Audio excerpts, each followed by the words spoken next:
Bueno, kanta klasikoak ere jotze ginoan, garai hartan, eta haien adibide bat da Danza húngara número 5 de Brahms. Brahmsen, bosgarren dantza hungariarra.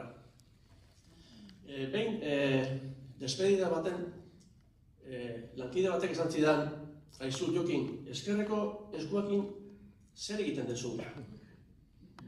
Ni harrituta ekatu nintzen, nik uste nun, jendeak bazakila, zer egiten den eskuinekin eta zer eskerrakin, gaur pixkat esplikatuko izuet, bazpare. Eskuinekin, normalian, melodia.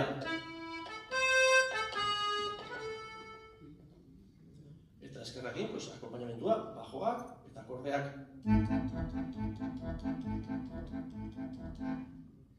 Horiek dira akordearen parte printzipalenak, eskuinea eta eskerra.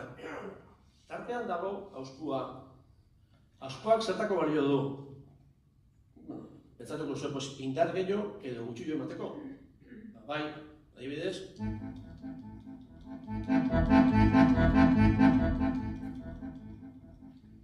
Baina, auskoa da oso importantea. Auskoak konektatzen du akordeoiarekin eta oso lagungarria da transmititzeko akordeoiaren sentsazioak. Adibidez, 3 nota berdinoik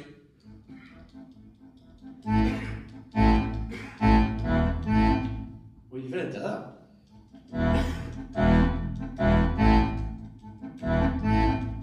Nik horre ematen jot, indar gehiago nota bat zoidi, bestea zoidi, horrekin egiten da espresibidadea. Eta nik sentitzen detenak akordeoekin nahi dut zoidi transmititzia. Aber lortzen deten.